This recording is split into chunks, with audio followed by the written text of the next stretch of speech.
ఆంధ్రప్రదేశ్ ఉప ముఖ్యమంత్రి పవన్ కళ్యాణ్ 15 రోజుల తర్వాత విజయవాడకు వస్తున్నారు. ఫిబ్రవరి 1 నుంచి ఏపీకి వెళ్లలేదు పవన్. మంత్రివర్గ సమావేశానికి కూడా హాజరు కాలేదు.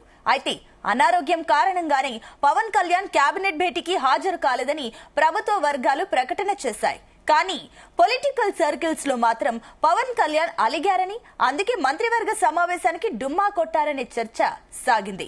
ఇక వారం రోజులుగా కేరళ, తమిళనాడులో పర్యటించారు పవన్ కళ్యాణ్. తన కొడుకుతో కలిసి పలు ఆలయాలను సందర్శించి ప్రత్యేక పూజలు చేశారు. 15 రోజుల తర్వాత పవన్ విజయవాడ వస్తుండటంతో నెక్స్ట్ ఏం జరుగుతుందని ఆసక్తి నెలకొంది.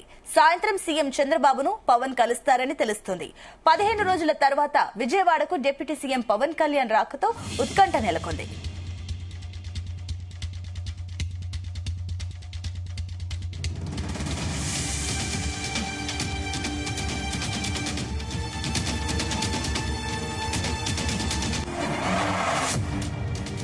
రైట్, ఇదే అంశానికి సంబంధించి మరిన్ని డీటెయిల్స్ మా కరెస్పాండెంట్ నాగేశ్వరరావు అందిస్తారు. నాగేశ్వరరావు, దీనికి సంబంధించిన డీటెయిల్స్ ఏంటి?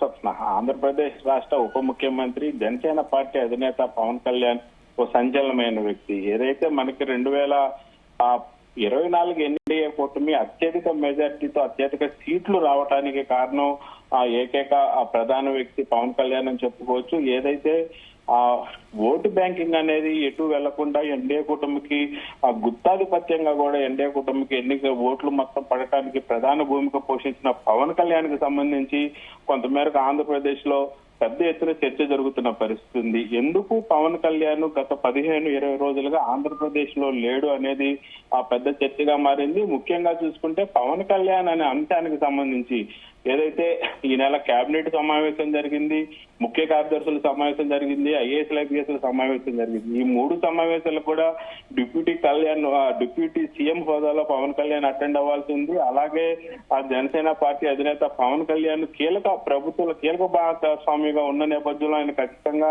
ఆ మీటింగ్ కి అటెండ్ అవ్వాల్సిన నేపథ్యంలో కూడా పవన్ కళ్యాణ్ అటెండ్ అవ్వని పరిస్థితుంది. ఓ పక్క ఏదైతే ముఖ్య కార్యదర్శుల సమావేశం ఆంధ్రప్రదేశ్ లో జరుగుతున్న సమయంలో రాష్ట్ర ముఖ్యమంత్రి చంద్రబాబు నాయుడు, పౌర సరఫరాల శాఖ మంత్రి మనోహర్ నాయుడిని ఎందుకని పవన్ కళ్యాణ్ అందుబాటులోకి లేడు అంటూ కూడా అడగడంతో నాదెండ్ల మనోహర్ ఆయనకి విపరీతమైన వైరల్ ఫీవరు, అలాగే వెన్నుపూస నొప్పితో బాధపడతా ఆయన ఇంట్లో ఉన్నారని, బయటికి రావట్లేదని చెప్పడంతో అవునా, నేను ఫోన్ చేసిన పవన్ కళ్యాణ్ ఫోన్ ఎత్తలేదంటూ చంద్రబాబు నాయుడు సమావేశంలో చెప్పడంతో ఒకసారిగా అందరూ ఆశ్చర్యపోయిన పరిస్థితి. వీరు మాట్లాడుకున్న 5 సెకండ్లలోనే పవన్ కళ్యాణ్ కేరళలోని ఓ గుడిలో ప్రత్యక్షం అవడంతో అదేదో సినిమాలో చెప్పిన విధంగా రాష్ట్ర ముఖ్యమంత్రికి ఒంట్లో బాగలేదని డాక్టర్ చెప్తుంటే వెనక నుంచి ముఖ్యమంత్రి వెళ్ళిన తందాన నాదెండ్ల మనోహర్ ముఖ్యమంత్రి మాట్లాడుకుంటున్న సమయంలో ఆయనకు వైరల్ ఫీవర్ అని చెప్తున్న సమయంలో టీవీలో ఆయన వైరల్ అయిపోయిన పరిస్థితి ఉంది. పవన్ కళ్యాణ్ కేరళలోని ఓ గుడిలో హోమం చేపిస్తా. ఈ నేపథ్యంలోనే ఒక్కసారిగా పవన్ కళ్యాణ్ రాష్ట్ర ముఖ్యమంత్రి చంద్రబాబు నాయుడు మీద, రాష్ట్ర ప్రభుత్వం మీద కొంత మేరకు అలకపోయినట్లు కూడా కనపడతా ఉంది. అందుకనే ప్రభుత్వానికి అంటున్నట్లుగా కొంత మేరకు దూరం ఉండటం వల్లనే ఏదైతే కేబినెట్ సమావేశానికి కానీ, ముఖ్య కార్యదర్శుల సమావేశానికి కానీ అటెండ్ కానట్లు తెలుస్తా ఉంది. ఎందుచేత ఈ వ్యక్తి పవన్ కళ్యాణ్ ఎందుకు ప్రభుత్వానికి దూరంగా ఉంటున్నాడు? రాష్ట్ర ముఖ్యమంత్రి, ఎన్డీఏ కూటమి ఆంధ్రప్రదేశ్ కి చైర్మన్ గా వ్యవహరిస్తున్న చంద్రబాబు నాయుడు ఫోన్ ఎత్తకపోవడం పట్ల చంద్రబాబు నాయుడు కూడా కొంత మేరకు అసహనం, ఆందోళన వ్యక్తం చేస్తున్న పరిస్థితి ఉన్నట్టు కూడా పలువురు రాజకీయ విశ్లేషకులు చెప్పుకుంటున్న పరిస్థితి ఉంది. అయితే పవన్ కళ్యాణ్ నేడు ఆంధ్రప్రదేశ్ కి తిరిగి వస్తున్నట్లు తెలుస్తా ఉంది. ఇన్ని రోజుల పాటు ఆంధ్రప్రదేశ్ లో పవన్ కళ్యాణ్ అడుగు పెట్టకుండా సనాతన ధర్మం కోసం వివిధ రాష్ట్రాల్లోని దేవాలయాలు సందర్శించటం, అక్కడ ప్రత్యేక పూజలు చేపించటం, హోమాలు చేపించటం జరుగుతూ ఉంది. కానీ ఆంధ్రప్రదేశ్ లో అడుగు పెట్టకపోవడం పట్ల ఎందుచేత, దేనికి, ఏం జరిగిందనేది పెద్ద ప్రశ్నార్థకంగా మారిన పరిస్థితి ఉంది. ఈ నేపథ్యంలోనే ఓ పక్క జన సైనికులు, జనసేన పార్టీ నాయకులు, అలాగే టీడీపీ కార్యకర్తలు, టీడీపీ కేడర్లో పెద్ద గందరగోళ వాతావరణం నెలకొన్న పరిస్థితి ఉంది.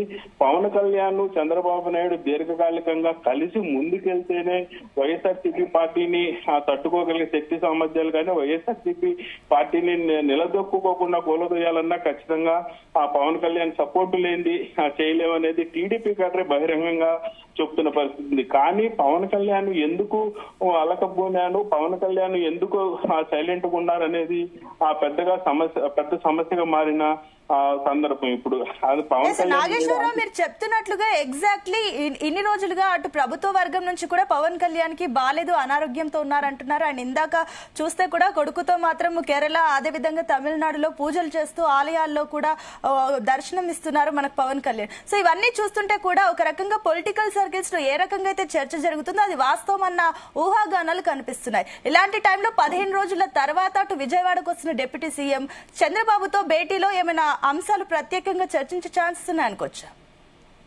ఖచ్చితంగా స్వప్న, ఏదైతే ఆంధ్రప్రదేశ్ రాష్ట్రంలో ఎన్డీఏ కూటమిలో ముఖ్యంగా ఇటు పక్క బీజేపీ, మరో పక్క జనసేన పార్టీ, మరో పక్క కీలక భాగస్వామ్యమైన టీడీపీ, 3 పార్టీలకు సంబంధించి కూడా అందరూ ఆశ్చర్యం వ్యక్తం చేస్తున్న పరిస్థితి ఉంది, ఆందోళన వ్యక్తం చేస్తున్న పరిస్థితి ఉంది.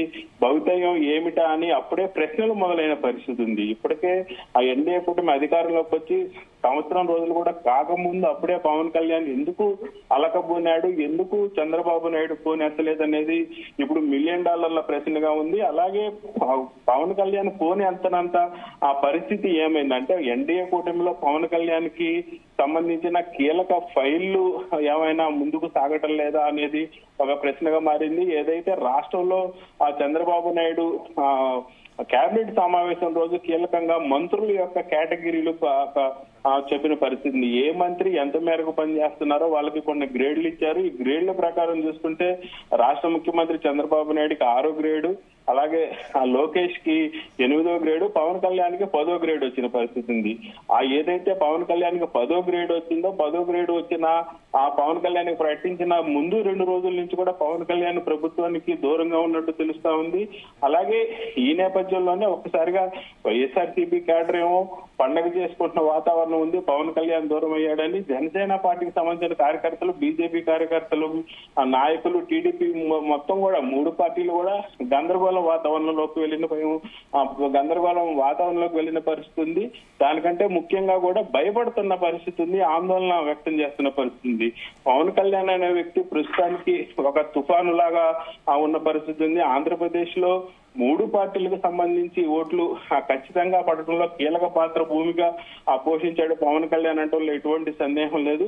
పవన్ కళ్యాణ్ మాట విని వైఎస్ఆర్సీపీ పార్టీకి చెందిన కార్యకర్తలు కానీ, ఓట్లు కానీ, మిగతా పార్టీలకు సంబంధించిన ఓటు బ్యాంకింగ్ కానీ గుత్తాధిపత్యంగా ఎన్డీఏ కూటమికి పడిందనటంలో పవన్ కళ్యాణ్ కీలక పాత్ర పోషించాడనటంలో కూడా ఎటువంటి సందేహం లేని పరిస్థితి. కానీ పవన్ కళ్యాణ్ పార్టీ అధికారంలోకి వచ్చిన 6-7 నెలలకే ఎందుకు ఎన్డీఏ కూటమికి దూరం అవుతున్నాడు, ఎందుకు సాక్షాత్తు రాష్ట్ర ముఖ్యమంత్రి చంద్రబాబు నాయుడు పోనే ఎత్తలేని దుస్థితి ఎందుకు వచ్చింది, అంత పెద్ద పరిస్థితి ఎందుకు వచ్చింది అనేది పెద్ద సమస్యగా మారింది. దీంట్లో ప్రధానంగా చూసుకుంటే ఏదైతే పవన్ కళ్యాణ్ మచిలీపట్నం కాకినాడ బోర్డర్ దగ్గరికి వెళ్లి షీజ్ ద షిప్ అన్న దగ్గర నుంచి కూడా కొంతమేరకు ఆంధ్రప్రదేశ్ లో అలజడి వాతావరణం నెలకొంది. అలాగే పవన్ కళ్యాణ్ కి సంబంధించి కీలకంగా ఆ శాఖలకు సంబంధించి కానీ, పవన్ కళ్యాణ్ కి సంబంధించిన డిపార్ట్మెంట్లు ఏదో వాటిల్లో కూడా కొంతమేరకు పవన్ కళ్యాణ్ కి గవర్నమెంట్ సపోర్ట్ చేయట్లేదేమో అన్న ఆందోళన, అలాంటి వాతావరణం ఆంధ్రప్రదేశ్ లో నెలకొన్న పరిస్థితి ఉంది.